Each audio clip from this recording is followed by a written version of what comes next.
चलेगा। Good morning सभी को। Good morning, good morning, good morning सभी को। अब भी हो रहे हैं शो?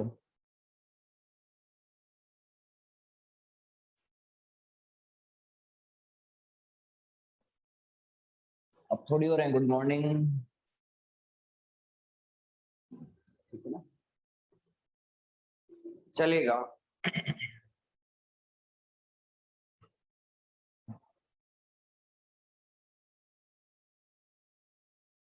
चलो चलो। कल कितने पेज लिखवा दिए? क्लास डाल रखी है ना, ले लिया करो यार यूट्यूब पे से। यूट्यूब पे क्लास डाल दी जाती है तो वहां से ले लिया करो, ठीक है, जिससे पेज छोड़ने की नौबत ही ना रहे तुम्हारी। ठीक है, चलो। हाँ जी, कल लास्ट क्या चल रहा था, एक बार फटाफट रिप्लाई करके बताइएगा मुझे। कल लास्ट क्या चल रहा था? कल लास्ट क्या था, एक बार रिप्लाई करके बता दीजिएगा। सेकंड लो कुछ लिखवा दिया था।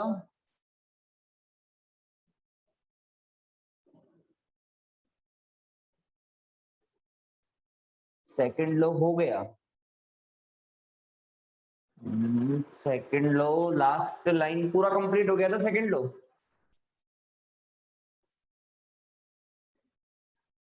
डायग्राम तक तो। एक सेकंड रुको, कोई एक मुझे व्हाट्सएप करो। कोई एक व्हाट्सएप करना, एक ही करना ना। लास्ट फोटो खींच के व्हाट्सएप कर दो कोई एक।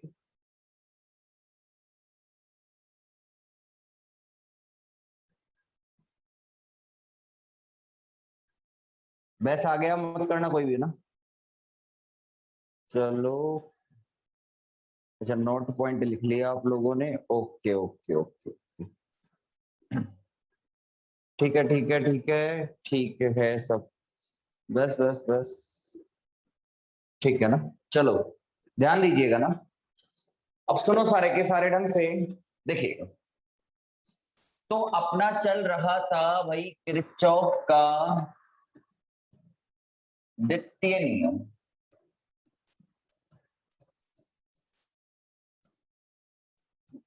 द्वितीय नियम, और इस द्वितीय नियम के अंदर अपन ने किया था, दो बातें बताई थी। तो ये प्रतिरोध है, और इस प्रतिरोध के अंदर करंट आई फ्लो हो रही है। इस प्रतिरोध का मान है आर, और एक प्रतिरोध ये रहा हमारे पास में आर, इसमें करंट फ्लो हो रही है ऐसे। अब यदि आप लोगों के चलने की दिशा इस तरीके से हो, और इधर भी चलने की दिशा किस तरीके से हो, इस तरीके से हो, ये चलने का एरो है। अगर करंट की दिशा चलने की दिशा सेम होती है तो V बराबर क्या हो जाएगा, आई आर। और अगर करंट की दिशा और चलने की दिशा अपोजिट है तो V बराबर क्या बताया था मैंने, माइनस आई आर। एक कहानी तो ये बताई थी पूरी। दूसरी कहानी मैंने बताई थी इसके अंदर कि ये हमारे पास में एक बैटरी लगी हुई है प्लस माइनस। अगर चलने की दिशा के अंदर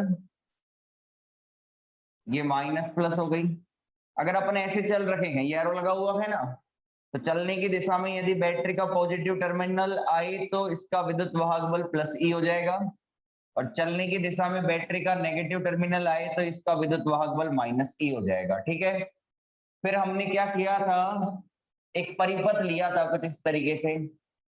ये प्रतिरोध आर, ये प्रतिरोध आर, कुछ इस तरीके से हमने परिपथ डिजाइन किया था। और ये प्लस ये माइनस,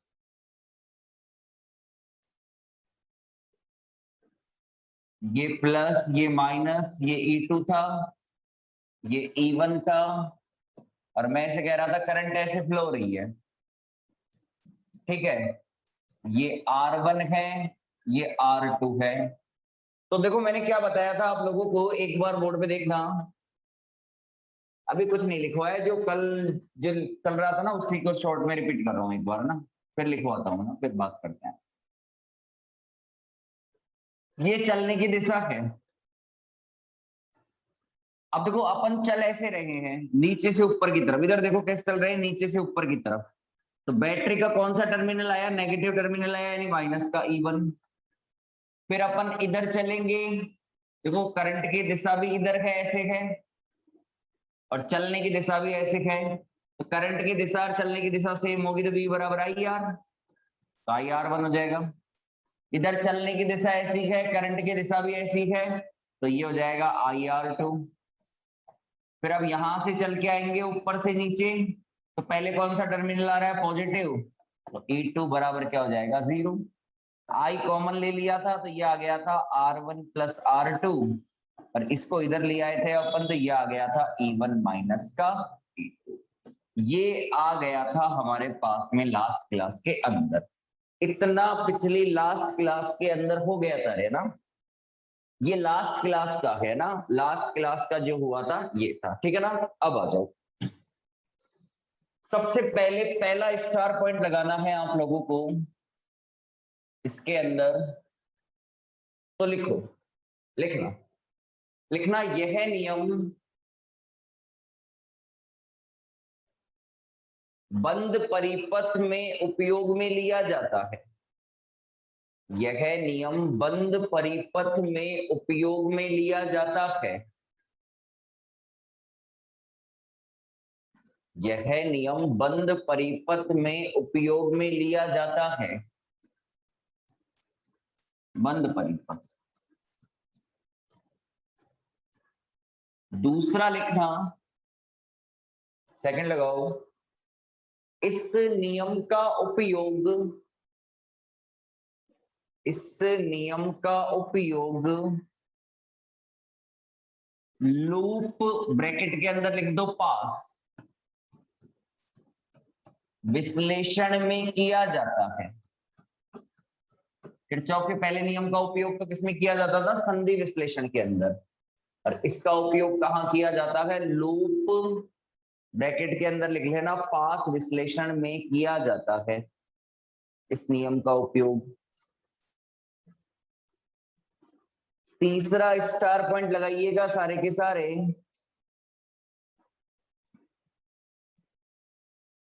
यह नियम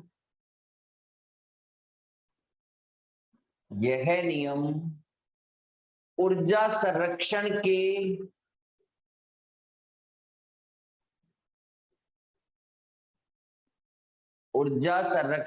नियम की पालना करता है। यह नियम ऊर्जा संरक्षण के नियम की पालना करता है। देखो उसके अंदर अपन ने क्या प्रूफ किया था, Q इक्वल टू कॉन्स्टेंट, इसमें अपन को क्या प्रूफ करना है, U equal to constant, U equal to constant.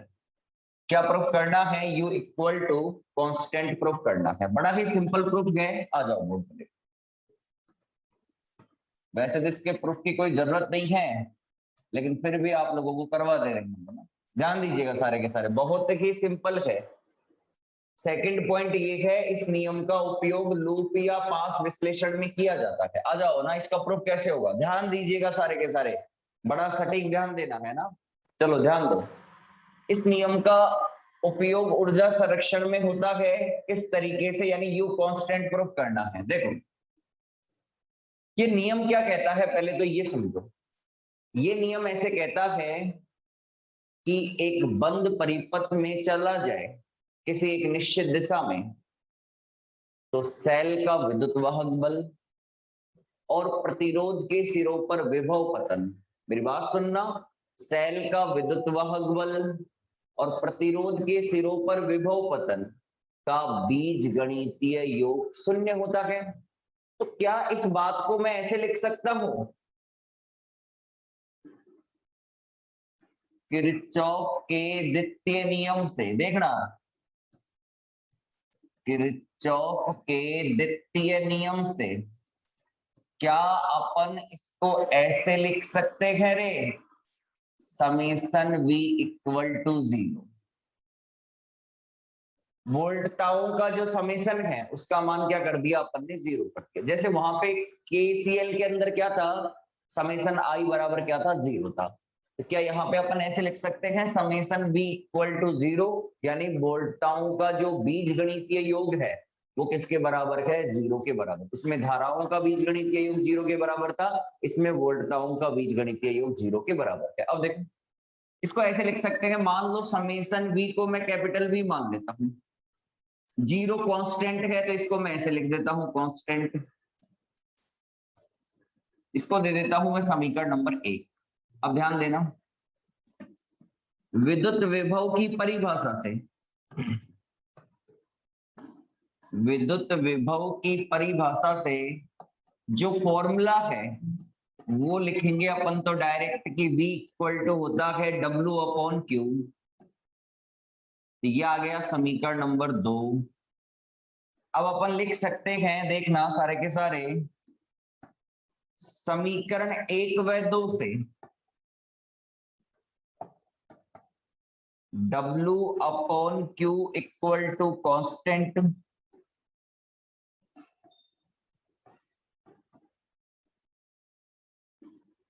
समीकरण नंबर 3 इधर आ जाओ। अब क्या करते हैं, एकांक आवेश के लिए, एकांक आवेश के लिए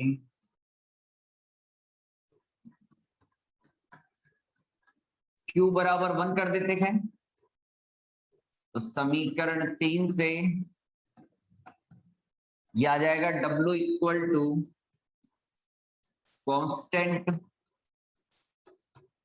अब ये क्या है, कार्य, कार्य किसका रूप है, ऊर्जा का रूप है, तो चूंकि कार्य ऊर्जा का ही रूप है, कार्य ऊर्जा का ही रूप है, तो W इक्वल टू लिख सकते हैं U, इसको देंगे समीकरण नंबर 4, इसको देंगे 5, और अपन लिख सकते हैं समीकरण 4 व 5 से U इक्वल टू कॉन्स्टेंट। वैसे तो इसके प्रूफ की कोई जरूरत नहीं होती, बुक वगैरह इनमें किसी में नहीं लिखा हुआ होता, लेकिन फिर भी आप लोगों को क्या होना चाहिए, पता होना चाहिए। ठीक है, चलो इसका प्रूफ आप लोग एक बार उतार लीजिएगा ना, प्रूफ लगा के इसे कंप्लीट कर दो। थोड़ा सा इसको छोटा कर दूं, सॉरी, थोड़ा सा इसको अपन छोटा कर देते हैं।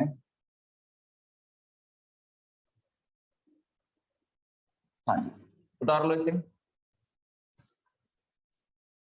वैसे तो कोई जरूरत नहीं होती इसके प्रूफ की, लेकिन फिर भी उतार लो।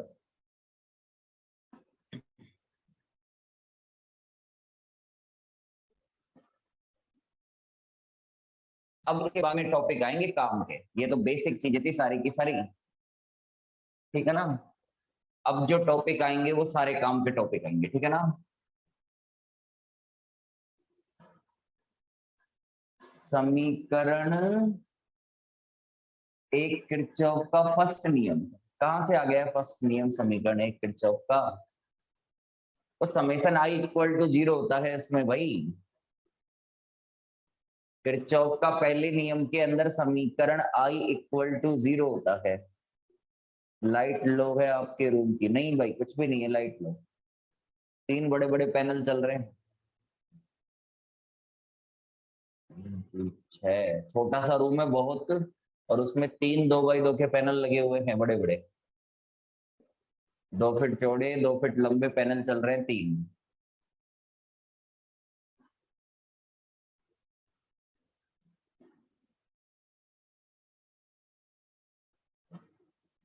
फिर मोबाइल में प्रॉब्लम होगी।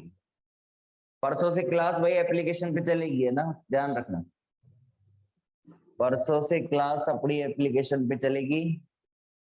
अब जो क्लास चलेगी परसों से वो फोन से नहीं चलेगी, वो क्लास चलेगी बड़े कैमरे से, ठीक है, तो बिल्कुल एग्जैक्ट बिल्कुल आपको क्लियर दिखाई देगा।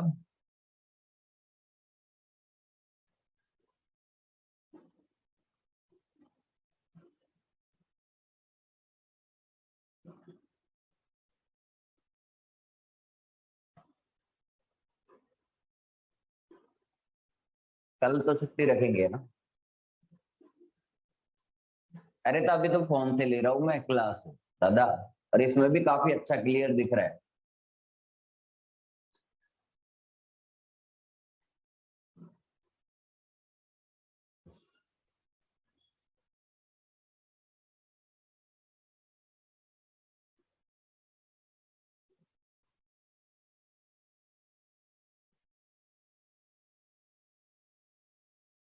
इस पे तो 360 ही तो पे तो ले रहा हूँ क्लास, 360 पे जो चल रही है।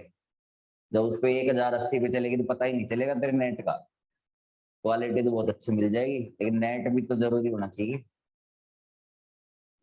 चलो रे, क्या लिखा है, चले आ गया ना, चलो आ जाओ रे बना। नेक्स्ट हेडिंग लगा लीजिएगा सारे के सारे, नेक्स्ट हेडिंग लगा लीजिएगा सारे के सारे, किरचॉफ के नियमों की सहायता से परिपथ विश्लेषण। नेट ज्यादा नहीं लगना चाहिए, देखेंगे तो उस कैमरे को लगाने के बाद में ना। किरचॉफ के नियम की सहायता से परिपथ विश्लेषण। नेक्स्ट हेडिंग लगाओ रे, किरचॉफ के नियमों की, अब इंपॉर्टेंट डेरिवेशन है सारे के सारे ना, कैलकुलेशन वाले आएंगे। नियमों की सहायता से परिपथ विश्लेषण। अब सुनना बड़ी काम की चीज है ना, परिपथ विश्लेषण, किरचॉफ के नियमों की सहायता से परिपथ विश्लेषण। चलो अब ध्यान दो ना, देखिएगा, सुनो सारे के सारे ना, अब सबका ध्यान बोर्ड पे और बिल्कुल सटीक ध्यान होना चाहिए, ठीक है ना। अभी उतारा ही नहीं क्या पहले वाला, जल्दी उतार।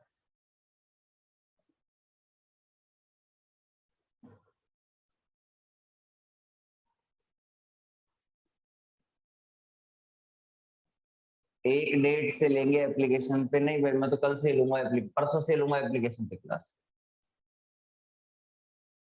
चलेगा। सुनो ध्यान दीजिएगा, किरचॉफ के नियमों की सहायता से परिपथ विश्लेषण। अब बोर्ड पे बिल्कुल सटीक ध्यान देना, क्योंकि काम की चीजें स्टार्ट हो चुकी है ना, सुनना देखो। पहली बात, मैंने आपको किरचॉफ के 2 नियम पढ़ाए हैं। सर कौन कौन से नियम पढ़ाए हैं? पहला नियम और एक पढ़ाया था मैंने दूसरा नियम, ठीक है। पहला नियम था अपना धारा का नियम। किसका नियम था? धारा का नियम था जी, बिल्कुल धारा का नियम था पहला नियम। और दूसरा नियम किसका नियम था? सर दूसरा नियम था वोल्टता का नियम। बिल्कुल राइट बात है रे। अब बताओ, पहले नियम के अंदर एक स्टार पॉइंट लगवाया है सेकंड नंबर का, और उस सेकंड नंबर के स्टार पॉइंट के अंदर लिखा था कि इसका उपयोग संधि विश्लेषण में करते हैं। किसमें करते हैं? संधि विश्लेषण में इसका उपयोग किया जाता है। और दूसरे नंबर वाले के अंदर लिखवाया है कि इसका उपयोग किया जाता है पास या लूप विश्लेषण के अंदर। यही जानकारी लिखवाई है ना, यही जानकारी लिखवाई है ना। ये पहला हो गया, ये ठीक है, यही लिखवाया था मैंने कि किरचॉफ का जो पहला नियम है उसे धारा का नियम कहते हैं, और इसका उपयोग किया जाता है संधि विश्लेषण के अंदर। और दूसरा नियम है मेरे पास में, कौन सा नियम? वोल्टा का नियम, और इसका उपयोग किया जाता है लूप विश्लेषण के अंदर। तो एक बात बताओ मुझे, मैं आप लोगों से पूछ रहा हूं कि अगर मुझे परिपथ में वोल्टता ज्ञात करनी है, अगर मुझे परिपथ में वोल्टता ज्ञात करनी है, तो मैं संधि विश्लेषण का उपयोग करूं या लूप विश्लेषण का उपयोग करूं? फटाफट रिप्लाई करके बताओ।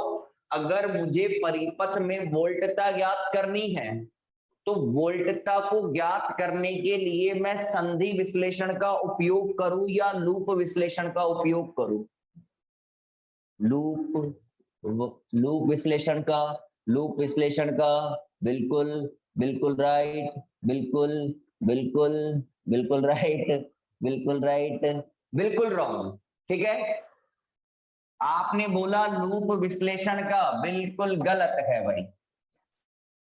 अब सुन लो मेरी बात, अगर परिपथ में वोल्टता ज्ञात करनी है तो संधि विश्लेषण का उपयोग किया जाता है, और अगर परिपथ में धारा ज्ञात करनी है तो किया जाता है लूप विश्लेषण का उपयोग।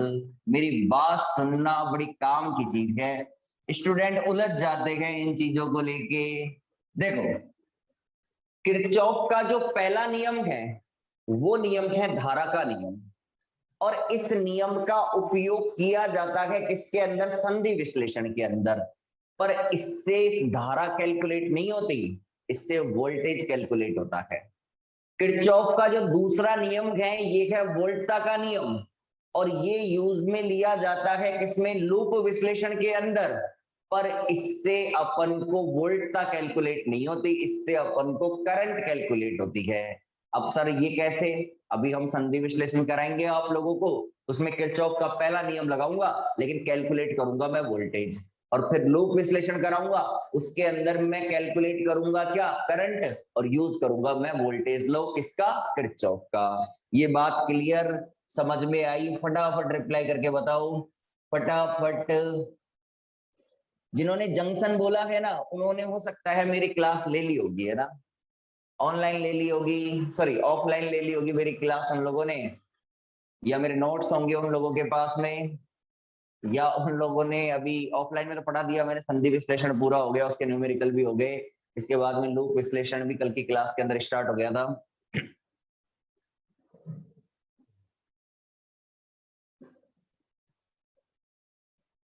आ गया, ठीक है ना? अब ये कैसे होता है यही तो हमें पढ़ना है, कि भाई संधि विश्लेषण के अंदर वोल्टता कैसे कैलकुलेट होती है और लूप विश्लेषण के अंदर धारा कैसे कैलकुलेट होती है, यही तो हमें क्या करना है? पढ़ना।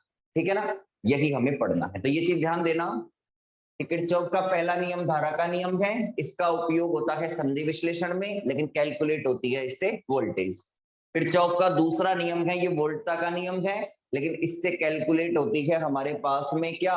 करंट कैलकुलेट होती है लूप विश्लेषण में। ठीक है ना? चलो, अब कैसे ये तो हम डायग्राम बना के सारी चीज समझाएंगे, मैं तो केवल अभी जो बताने वाला हूं बात, वो बात समझ में आनी चाहिए। चलो लिखो इसके अंदर, यहां तक लिखते हैं, फिर अपन हेडिंग लगाएंगे अपना संधि विश्लेषण। ठीक है ना? लिखो इसके अंदर, लिखना किरचॉफ के नियम की सहायता से, किरचॉफ के नियम की सहायता से, किरचॉफ के नियम की सहायता से परिपथ में दो प्रकार के विश्लेषण किए जाते हैं। परिपथ में दो प्रकार के विश्लेषण किए जाते हैं। परिपथ में दो प्रकार के विश्लेषण किए जाते हैं। लाइन और पैराग्राफ चेंज करके लिखना, लाइन एंड पैराग्राफ चेंज करके लिखना। धारा के नियम पर आधारित, धारा के नियम पर आधारित विश्लेषण को, धारा के नियम पर आधारित विश्लेषण को संधि विश्लेषण कहते हैं। धारा के नियम पर आधारित विश्लेषण को संधि विश्लेषण कहते हैं।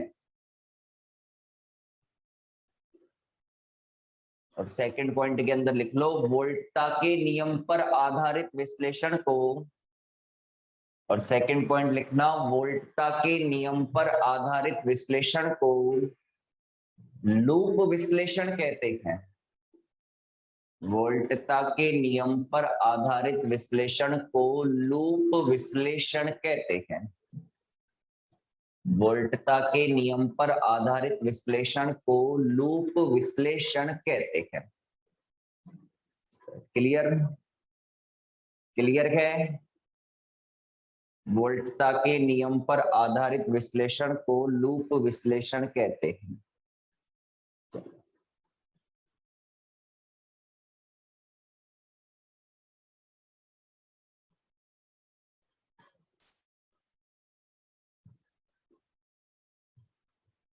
चले आगे।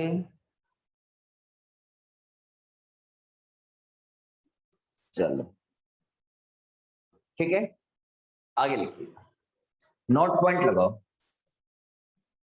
नोट पॉइंट लगाना,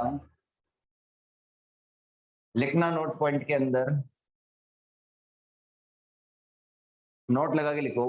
यदि धारा का मान ज्ञात करना हो, यदि धारा का मान ज्ञात करना हो, यदि धारा का मान ज्ञात करना हो तो लूप विश्लेषण का उपयोग किया जाता है।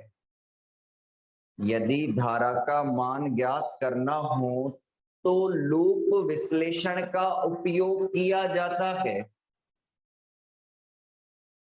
तो लूप विश्लेषण का उपयोग किया जाता है।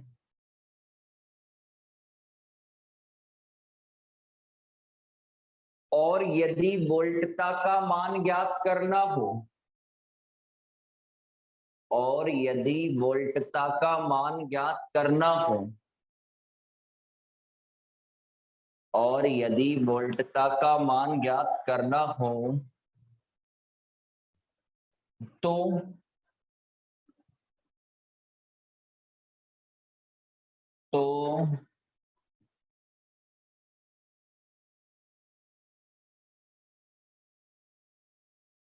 संधि विश्लेषण का उपयोग किया जाता है। तो संधि विश्लेषण का उपयोग किया जाता है।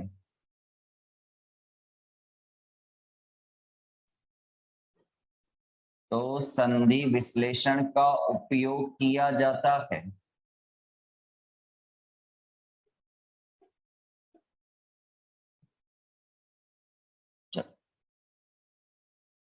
तो संधि विश्लेषण का उपयोग किया जाता है।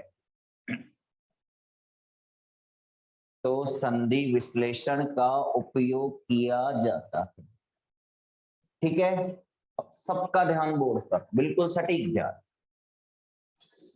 मान लो, हाँ जी, मान क्या लो, पहली हेडिंग लगाओ संधि विश्लेषण। फर्स्ट हेडिंग लगाइएगा संधि या नोड विश्लेषण। चलो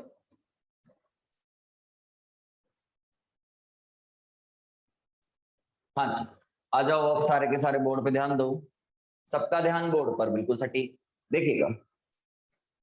ये जो हमारे पास में बॉक्स बने हुए हैं, ढंग से सुनना, ढंग से समझना, बड़े काम का है ना। ये जो बॉक्स बने हुए हैं, इन बॉक्स के अंदर क्या है, या तो प्रतिबाधा है या प्रवेशिता है। सुनना मेरी बात ढंग से। इस बॉक्स के अंदर जनरली प्रतिरोध, प्रतिबाधा, प्रवेशिता, ऐसा कुछ दिखाना होता है। यानी आर जेड वाई इस तरीके से इसके अंदर दिखाना होता है। तो मैं आपको बता दूं पहली बात कि ये जो संधि विश्लेषण है, संधि विश्लेषण की विधि है, इस संधि विश्लेषण की विधि में प्रतिबाधा के स्थान पर प्रवेशिता का उपयोग किया जाता है। मेरी बात सुनना, जो लाइन बोल रहा हूं, प्रतिबाधा के स्थान पर प्रवेशिता का उपयोग किया जाता है। तो क्या प्रतिबाधा से क्वेश्चन सॉल्व नहीं होंगे? जी बिल्कुल हो जाएंगे, लेकिन अपन को यहाँ पे क्या करना है, प्रतिबाधा के स्थान पर प्रवेशिता उपयोग में लेनी है। प्रवेशिता का मतलब क्या हुआ? प्रवेशिता आपकी प्रतिबाधा की व्युत्क्रम होती है, यानी प्रवेशिता इक्वल टू होता है 1 अपॉन प्रतिबाधा, और प्रवेशिता को लिखते हैं y से और प्रतिबाधा को लिखते हैं z से। तो y इक्वल टू कितना हो जाएगा, 1 अपॉन z। तो पहली बात, ये जो बॉक्स बने हुए हैं, इन बॉक्स के अंदर अपन को क्या करना है, प्रवेशिता का उपयोग करना है। किसके स्थान पर? प्रतिबाधा के स्थान पर। ध्यान दो आगे। तो मैं इस बॉक्स के अंदर लिख देता हूं प्रवेशिता y1, इसके अंदर लिख देता हूं y2, इसके अंदर लिख देता हूं y3, इसके अंदर लिख देता हूं y4 और इसके अंदर लिख देता हूं y5। ये लो मैंने यहाँ पे लिख दी ये प्रवेश। सुनते चलो अभी तो ना, केवल रफ वर्क है। अब मुझे बताइएगा ये जो पॉइंट है और ये वाला जो पॉइंट है, इन पॉइंट को अपन संधि बिंदु कह सकते हैं क्या? ये वाला जो पॉइंट है जो मैंने बनाया है यहाँ पे इस तरीके से, और ये वाला जो पॉइंट है, क्या इन्हें अपन जंक्शन पॉइंट कह सकते हैं क्या? फटाफट रिप्लाई कीजिएगा। क्या इन्हें जंक्शन पॉइंट कह सकते हैं क्या? जी बिल्कुल कह सकते हैं, सब जानते हो ये बात तो, ठीक है ना। देखो कैसे कह सकते हैं, क्योंकि यहां देखो तीन या तीन से अधिक अवयव जहां जुड़ते हैं ना, उस पॉइंट को क्या कहते हैं अपन? संधि बिंदु कहते हैं। तो इस पॉइंट पे देखो, इस पॉइंट पे कितने अवयव जुड़ रहे हैं? एक सर, ये दो, ये तीन, तो इसका मतलब ये संधि हो गया। इस पर देखो, इस पे कितने जुड़ रहे हैं? एक, दो और तीन। तो क्या इस परिपथ के अंदर ये वाला बिंदु ए और ये वाला बिंदु बी संधि बिंदु है? तो जी हाँ, ये संधि बिंदु है। और क्या इसके अतिरिक्त और कोई संधि बिंदु है इस परिपथ के अंदर? मुझे बताइएगा, इन दो बिंदुओं के अतिरिक्त कोई और संधि बिंदु है इस परिपथ के अंदर? नहीं, नहीं है। क्या इन दो पॉइंट के अतिरिक्त और कोई संधि बिंदु है इस परिपथ में? एक ने लिखा है हाँ, बता दे भाई, है तो। जिसने हाँ लिखा है वो बता दीजिएगा, है तो। क्योंकि ध्यान रखना, मैंने आप लोगों को बड़ा अच्छे तरीके से समझाया था, संधि और नोड दोनों अलग अलग होते हैं, ये चीज ध्यान देना, ठीक है ना। और आपको जनरली जितने भी टीचर होंगे बीएससी वाले, वो सारे यही बताएंगे संधि और नोड दोनों क्या है? सेम, ठीक है। जबकि संधि और नोड दोनों डिफरेंट है। इस परिपथ के अंदर यदि ए और बी के अतिरिक्त अगर और कोई संधि बिंदु है, तो वो बिल्कुल गलत बात बोल रहा है आप लोगों से। इस परिपथ के अंदर ए और बी के अतिरिक्त कोई भी संधि बिंदु नहीं है, कोई भी संधि बिंदु नहीं है इस परिपथ के अंदर ए और बी के अतिरिक्त, ठीक है, इस चीज का ध्यान देना। नोड से क्या मतलब है? मैं तो संधि पूछ रहा हूं ना। नोड से क्या काम है? मैं तो संधि पूछा हूं ना। क्या मैंने आप लोगों को दोनों में डिफरेंस नहीं बताया कि संधि अलग है नोड अलग है? बताया था ना। मैं क्या पूछ रहा हूं? संधि। चलिएगा, ठीक है ना, आगे बात समझ में। देखो ध्यान देना इस चीज को, ज्यादातर आप लोगों को जो टीचर है, आप कॉलेजों के अंदर क्लास लोगे तो आप लोगों को पता चलेगा कि ज्यादातर टीचर इसको क्या बताएंगे, इन दोनों पॉइंट के अतिरिक्त भी इस परिपथ के अंदर बहुत सारे संधि बिंदु दिखा देंगे आप लोगों को परिपथ में टीचर। जबकि मैं कह दिया कि इस परिपथ के अंदर दो संधि बिंदु के अलावा और कोई संधि बिंदु है ही नहीं, सीधी बात बिल्कुल। और ये बात मैंने आपको बड़ी स्पष्ट तरीके से समझाई थी कि नोड क्या होता है और संधि क्या होता है। तो इसमें बिल्कुल भी कंफ्यूजन नहीं लेना अपन को। इस परिपथ में ए और बी ये दोनों क्या है? जंक्शन पॉइंट है। इसके अलावा एक भी जंक्शन पॉइंट नहीं है इसके अंदर, ठीक है। चलो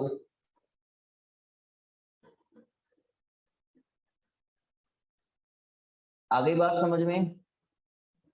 भाई जंक्शन पॉइंट नहीं है, मेरे पास पढ़ा हुआ है, स्टार्टिंग से क्लास ले रहा है ना, तो क्लियरली पता चल जाएगा ये जंक्शन पॉइंट नहीं है, ठीक है।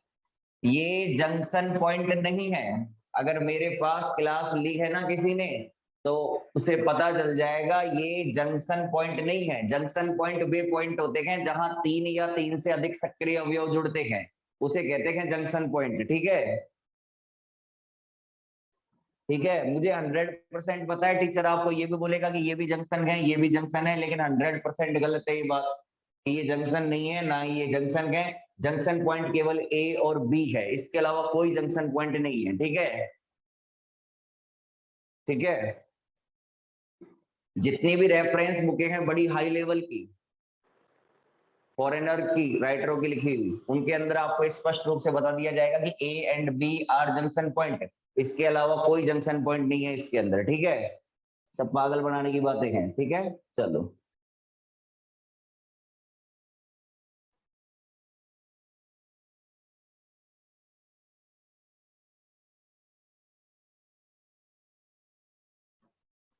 हाँ जी, आ जाओ। हाँ, ध्यान दो पहले ना, बाद में बताएंगे वो इन्फॉर्मेशन, है ना।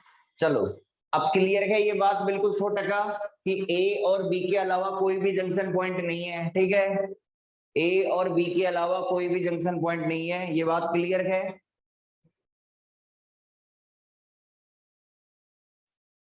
क्लियर है ना।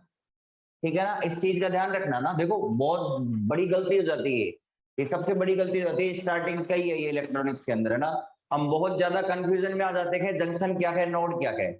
जो टीचर आपको नोड और जंक्शन में डिफरेंशिएट करके नहीं बताएगा वो कंफ्यूज करके रहेगा पूरा का पूरा। वो कभी तो कह देगा ये भी नोड है, कभी कह देगा ये जंक्शन है, ये जंक्शन है, ये जंक्शन है, ये भी जंक्शन है, ये भी जंक्शन है, ये भी जंक्शन है। तो पूर्ण रूप से आपको क्या कर देगा, कंफ्यूज कर देगा। आपको जिस तरीके से मैंने सिखाया है वही तरीका आपको पता होना चाहिए कि इस परिपथ के अंदर ए और बी के अलावा कोई भी जंक्शन, सॉरी कोई भी जंक्शन पॉइंट नहीं है, ठीक है। क्लियर है ये बात, है ना। चलो अब आगे चलते हैं, ठीक है। अब ध्यान दो ना, आ जाओ बोर्ड पे, ठीक है। चलो, और एक चीज बता दूंगा आप लोगों को, इसको लेकर किसी से बहस करने की भी जरूरत नहीं है आप लोगों को, ठीक है ना। कहीं कॉलेज के टीचरों के साथ में बहस करने बैठ जाओ आप लोग, ठीक है, कि वो बोल देगा कि ये जंक्शन पॉइंट है, ठीक है, और आप लेके बैठ जाओ क्या नाम से कि सर ये जंक्शन पॉइंट नहीं है, ठीक है ना। वो कहेगा ये जंक्शन पॉइंट है, ठीक है, और आप उसके अंदर अपन को कोई डिबेट नहीं करनी, अपन को सही चीज का पता होना चाहिए, अपन को कोई डिबेट नहीं करनी किसी चीज की, ठीक है ना। जो मैंने बता दिया वो 100% पूर्ण रूप से सत्य है, ठीक है ना। इसके अंदर 1% भी एरर नहीं है, ठीक है ना। 1% क्या, 0.00001% भी एरर नहीं है जो मैंने बताया आपको, ठीक है ना। तो ए एंड बी ये दोनों ही क्या है, जंक्शन पॉइंट है। इसके अलावा इसके अंदर और कोई जंक्शन पॉइंट नहीं है, बस अपन को पता है, बाकी दुनियादारी से क्या काम अपन को, ठीक है। ध्यान दीजिएगा। अब सुनो, नहीं कहाँ पे भी पढ़ाए, खैर वो नहीं पढ़ाते लेकिन फिर भी वो ज्यादातर मुझे पता है ना, यही बताएंगे कि ए एंड बी और ये वाला पॉइंट भी क्या है, जंक्शन। भाई ये जंक्शन नहीं है, ठीक है ना। अगर आप इसके अंदर डीप में स्टडी करोगे तो आपको पता चलेगा कि नोड अलग होता है, जंक्शन अलग होता है, वो मैं आप लोगों को पढ़ा चुका हूँ ऑलरेडी पहले, ठीक है ना। जिसने मेरी पहले की क्लास नहीं देखी वो पहले की क्लास देख लेना, उसको पूरा आइडिया लग जाएगा। नोड क्या है, जंक्शन क्या है, लूप क्या है, पास क्या है, ब्रांच क्या है, सब बता रखा है। अब आ जाओ, तो पहला काम क्या था, ये जो डिब्बे हैं, ठीक है, खाली डिब्बे थे थोड़ी देर पहले, इन डिब्बों के अंदर अपन को क्या लेना है, प्रतिबाधा के स्थान पर प्रवेश्यता लेनी है, पहली जानकारी संधि विश्लेषण के अंदर। दूसरी जानकारी क्या करनी है, अपन को इस परिपथ के अंदर जंक्शन पॉइंट का पता लगाना है। तो हमने पता लगाया तो हमें पता चला कि इस परिपथ के अंदर दो ही जंक्शन पॉइंट है, एक है जंक्शन पॉइंट ए और एक है जंक्शन पॉइंट बी। अब क्या करना है, हमको ये जो जंक्शन पॉइंट है ना ए, इस पर वोल्टता ई ए, और ये जो जंक्शन पॉइंट है बी, इस पर वोल्टता ई बी का मान ज्ञात करना है। क्या करना है, जंक्शन पॉइंट ए पर वोल्टेज ई ए कैलकुलेट करना है, और जंक्शन पॉइंट बी पर वोल्टेज क्या करना है, अपन को ई बी कैलकुलेट करना है। तो अभी कुछ देर पहले मैंने आपसे एक बात कही थी, क्या कही थी, कि संधि विश्लेषण, कौन सा विश्लेषण, संधि विश्लेषण, इसमें अपन किसके नियम का उपयोग करेंगे, किरचॉफ के पहले नियम का, लेकिन कैलकुलेट क्या करेंगे, वोल्टेज। तो मैं क्या बोल रहा हूं, ए और बी पर जो वोल्टता है ना, ई ए और ई बी, इसी का मान अपन को क्या करना है, कैलकुलेट करना है। तो क्या वो नोट पॉइंट समझ में आया कि संधि विश्लेषण के लिए अपन को क्या करना होता है, वोल्टेज कैलकुलेट करना होता है। क्या कैलकुलेट करना होता है, वोल्टेज कैलकुलेट करना होता है।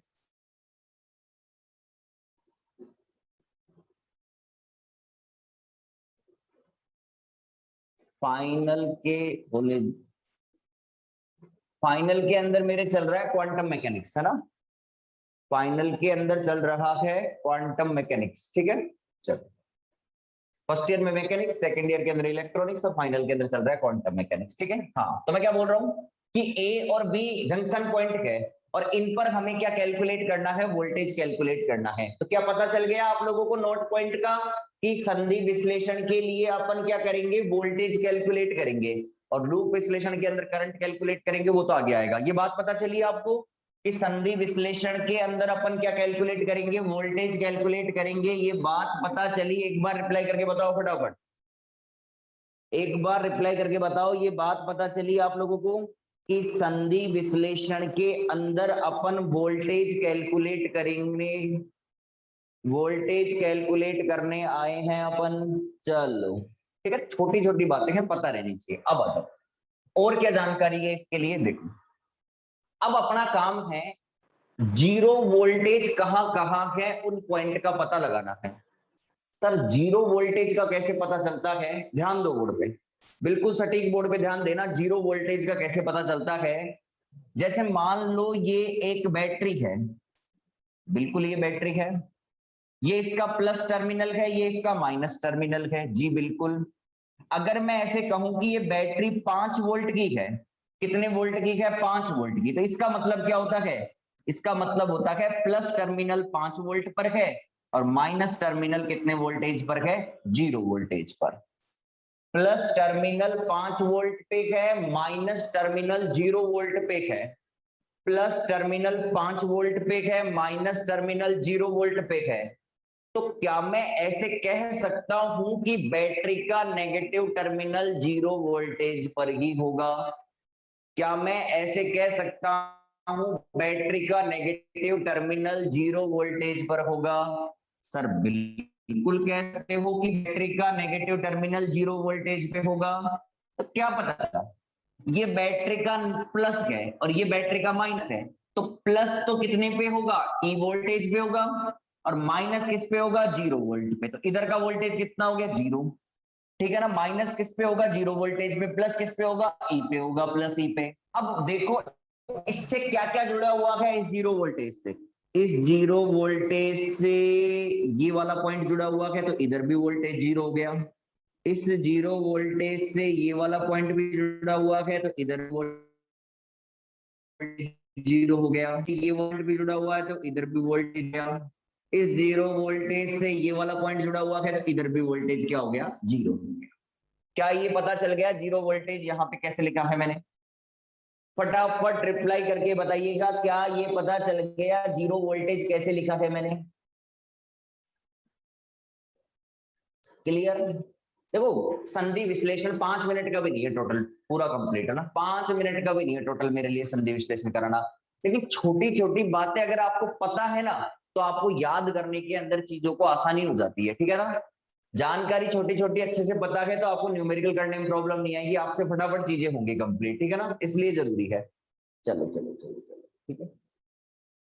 0 कैसे हुआ समझ में नहीं आया, अरे अभी क्या बताया था यार, ये है बैटरी का पॉजिटिव टर्मिनल, ये है नेगेटिव टर्मिनल। अगर ये 5 वोल्ट की बैटरी है तो ये 5 वोल्ट पे होता है प्लस, और नेगेटिव होता है किस पे, 0 वोल्ट पे।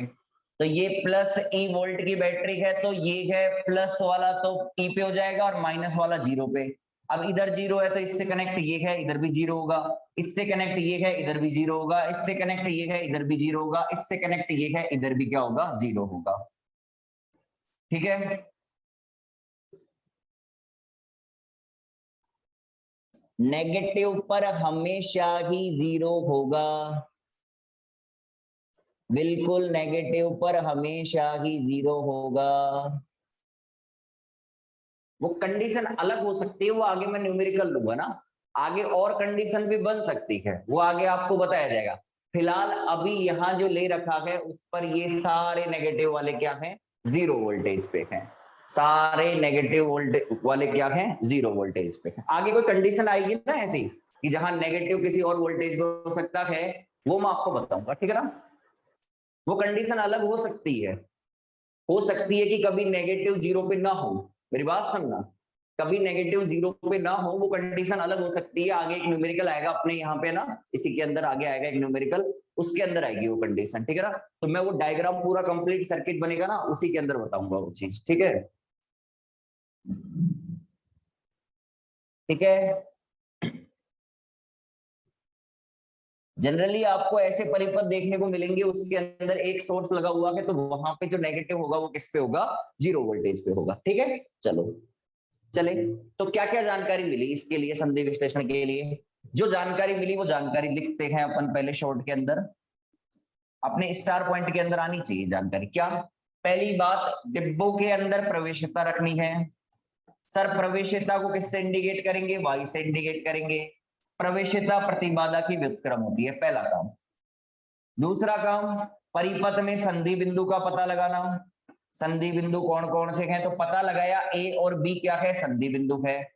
तीसरा काम क्या है? इन्हीं संधि बिंदु पर वोल्टेज ई ए और ई बी क्या करना है? हमें कैलकुलेट करना है। यही तो काम करने आए हैं अपन।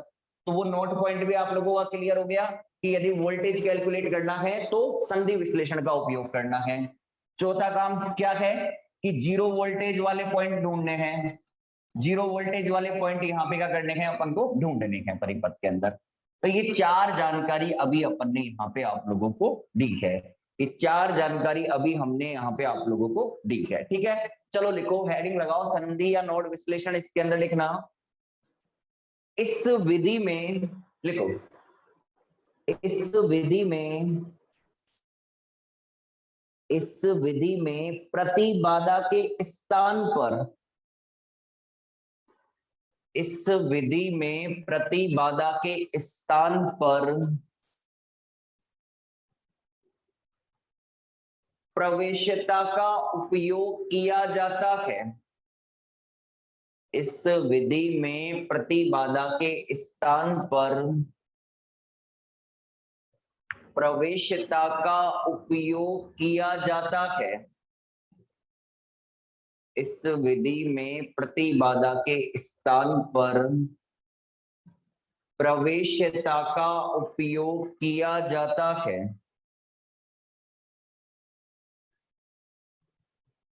इस प्रकार के विश्लेषण के लिए, इस प्रकार के विश्लेषण के लिए किरचॉफ के प्रथम नियम का उपयोग किया जाता है।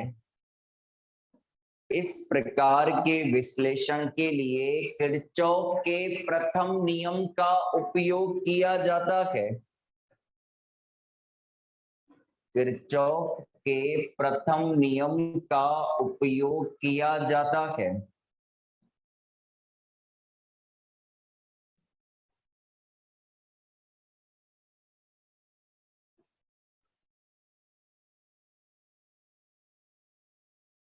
सर्वप्रथम जो परिपथ लिया जाता है,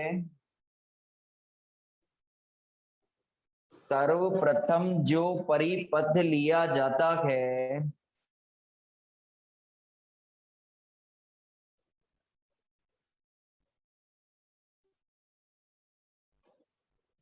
उस परिपथ में,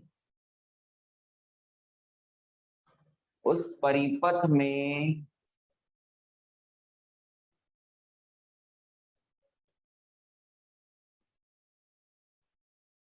निर्देश नोड बिंदु का निर्धारण किया जाता है। निर्देश नोड बिंदु का मतलब हो गया जीरो वोल्टेज, है ना। निर्देश नोड बिंदु का निर्धारण किया जाता है। निर्देश नोड बिंदु का निर्धारण किया जाता है। जीरो वोल्टेज, है ना। निर्देश नोड बिंदु का निर्धारण किया जाता है।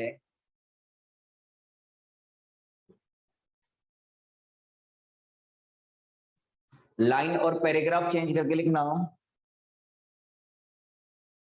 माना, माना परिपथ में, माना परिपथ में दो संधि बिंदु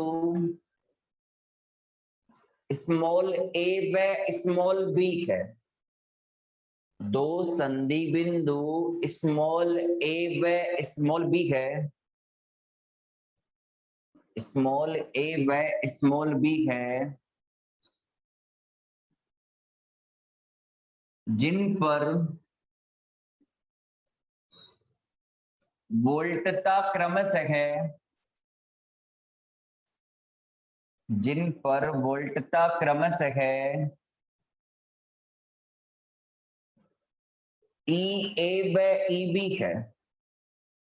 जिन पर वोल्टता क्रमशः है, ई बेस के अंदर लिखना ए व ई बी है। जिन पर वोल्टता क्रमशः ई ए व ई बी है, जिन पर वोल्टता क्रमशः ई ए व ई बी है, चलेगा, सुनना ना, जिन पर वोल्टता क्रमशः ई ए व ई बी है। देखो आज सुनना होगा ना, दो बातें। मंडे से जो क्लास है वो चलेगी अपनी एप्लीकेशन पे, ठीक है। इस बार ऐप पे थोड़ा प्लेटफॉर्म डिफरेंट रहेगा, जूम वाला यूज नहीं करेंगे। चलो ये तो है मंडे से ऐप पे चलने का क्लास। 1500 रुपए इस पेपर की फीस है। कल है आपके पास संडे जमा कराने के लिए टाइम, कल जमा करके ऐड हो जाना। जिन लोगों ने जमा करवा रखी है, फीस जमा करवा दी, वो कल शाम को 5 बजे तक क्या हो जाना, ऐड हो जाना एप्लीकेशन पे, क्योंकि मैं मंडे से क्लास सुबह 6 से 7 किस पे लूंगा, एप्लीकेशन पे लूंगा, ठीक है। तो ये जानकारी और दे दी मैंने आप लोगों को। फीस जो भी जमा करानी है वो सुबह 11 बजे के आसपास मुझे कॉल करके संपर्क कर लेना, ठीक है ना। आज ठीक है, आज के लिए इतना ही, इसके आगे मिलते हैं अपन परसों, कल का ऑफ रहेगा ना।